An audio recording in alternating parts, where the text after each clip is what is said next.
Hi friend, welcome to daily blog Ruby Thakur channel. हमारे इस channel पर आपका स्वागत है। मैं हूं आपकी होस्ट रूबी ठाकुर। आज का न्यूज हमारे देश के जो अपने बेहतर जिंदगी के तलाश में बाहर गए हुए हैं, हमारे देश के जितने भी आदमी, जितने ही भी डॉक्टर, इंजीनियर, साइंटिस्ट या जो भी, वो वापस गुड न्यूज है कि वापस इंडिया आ रहे हैं। जो हमारे वो कोई रिटायर कर गए हैं या तो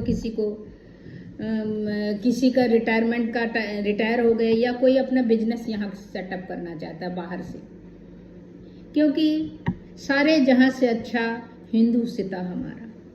हमारे सीनियर सिटीजन जो अमेरिका में, ऑस्ट्रेलिया में, कनाडा में, यूके में गए हैं, जो भी यंग एज में गए हैं, जो बेहतर रोजगार की तलाश में, अपने बेहतर करियर के तलाश में, पढ़ लिख के हायर एजुकेशन के लिए वहाँ गए, वहीं पर जॉब करके वहीं अभी सेट हो गए, 20-30 साल से वहाँ रह रहे हैं, तो वो वापस यहाँ आने के लिए रेडी हैं। वो लोग बेहतर अपना ज़िंदगी का, वहाँ पर भी उन्होंने 20-30 साल अपनी ज़िंदगी का बेहतर टाइम गुजारा। अब उनको वापस इंडिया में, कनाडा से तो बहुत आदमी अब यहाँ बिजनेस, क्योंकि हमारा इंडिया अब इमर्जिंग इंडिया है, यहाँ पर अब जो है उभरता हुआ इंडिया है। अब इसके तलाश में ज़रूरी नहीं है बाहर रहना। अब हमारे जो सीनियर सिटीजन हैं उनको अब इमोशनल बॉन्डिंग भी चाहिए एक एज के बाद। दूसरा बात है कि वहाँ पर यूके में, अमेरिका में हर जगह मेडिकल फैसिलिटी तो बेहतर है, बट उसके लिए उनको 1 वीक, 15 डेज, 1 मंथ उन लोग को क्यू में रहना पड़ता है डॉक्टर को दिखाने के लिए, सब जगह सभी कंट्री में। लेकिन हमारे इंडिया में 15 से 10 मिनट तक आप बैठिए क्यू में और एक से एक डॉक्टर। अब इंडिया में जो फैसिलिटी है ऑल ओवर वर्ल्ड में वो फैसिलिटी है, वो हमारे हिंदुस्तान में, हमारा प्यारे भारत में है। तो अब जो है जितना भी हमारे यहाँ से पब्लिक गया, जो कि 10-20 साल बाहर गुजार लिया अपने बेहतर करियर रोजगार के तलाश में, उनको अब हमारा कंट्री अट्रैक्ट कर रहा है।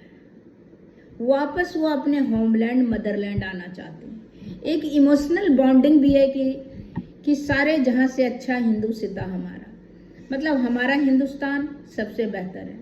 कारण है कि अभी जो है यहाँ पर डेवलपमेंट हो रहा है, सारा कुछ मिल रहा है जो आपको चाहिए। मेडिकल के फील्ड में द बेस्ट है, वर्ल्ड वाइज हमारा इंडिया मैच खाता है।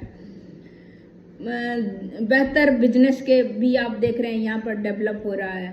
तो जो भी वहाँ पर उन लोग ने अर्न किया वो वापस यहाँ इन्वेस्ट करने के लिए ये लोग कोशिश कर रहे हैं। यहाँ तक कि कनाडा में स्टार्ट भी कर दिया। 60% पब्लिक यहाँ इन्वेस्ट कर रहा है वापस इंडिया में अपना मदरलैंड आने के लिए। दूसरा, अपना फैमिली, आप बचपन जहाँ गुजारे हैं, तो एक इमोशनल बॉन्डिंग तो उस जगह पर से होता ही है।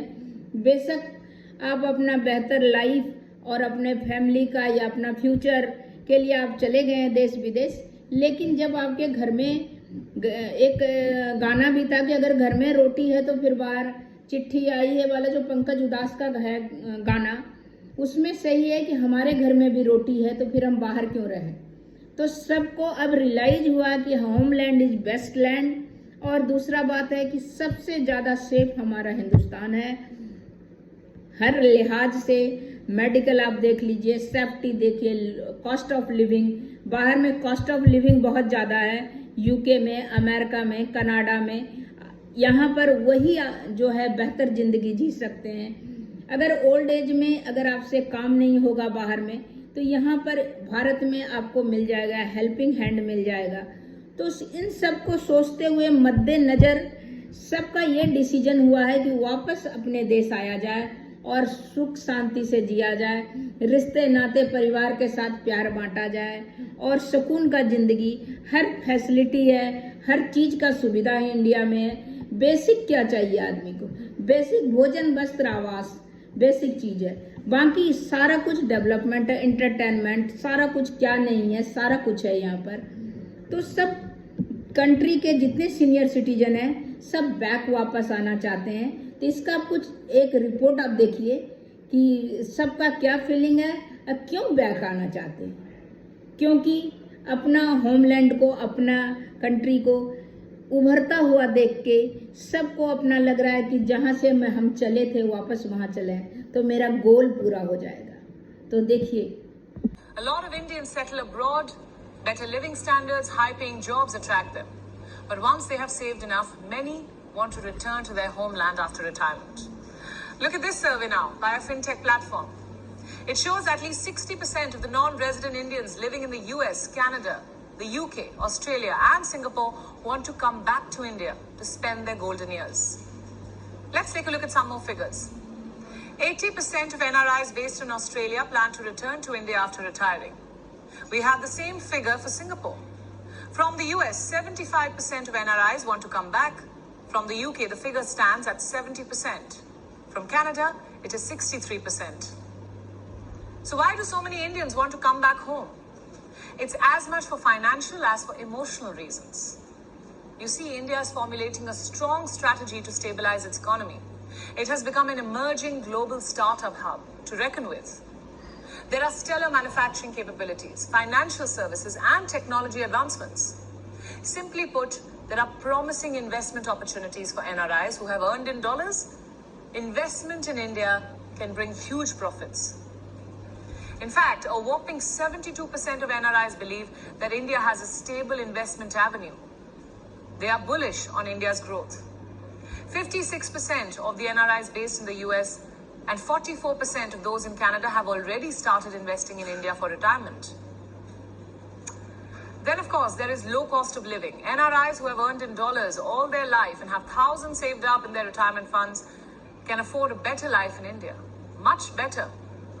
In fact, far better than they would have in the United States or even the United Kingdom. Why do I say that? Because inflation is already soaring in the West. People are struggling to make ends meet. After retirement, when there are no monthly paychecks and only bills to pay, NRIs would be financially better off in India. There is also better and more accessible healthcare. In America, the average wait time for emergency room is 145 minutes. In the UK, it's 70 minutes. In fact, last year, nearly 40% of NHS hospital departments in England had an average treatment waiting time of more than 18 weeks. For some, it was well over 30 weeks. In India, the waiting period lies between 15 and 20 minutes. So where would you want to live? Especially at an age when you'll be more vulnerable and would need more medical attention. Of course, at a place where you have better access to medical care. Not somewhere that you'd have to wait for weeks to see a doctor's face. Then there is the emotional factor. Indians go abroad and build a new life, but often their families are left behind. And why just families? Also their friends, their culture, their childhood memories. Some want to raise their children or grandchildren in India close to their culture. You see, a lot of Indians move to foreign countries every year. Reports say the figure lies between 1 and 2.5 million. As of data from 2020, 18 million Indians live abroad. India has the largest diaspora population in the world. Because of this trend, with doctors, engineers, and tech-savvy individuals moving out, India has grappled with brain drain. But now the good part is, a lot of the NRIs want to come back, even if it's after retirement. Home is, after all, home.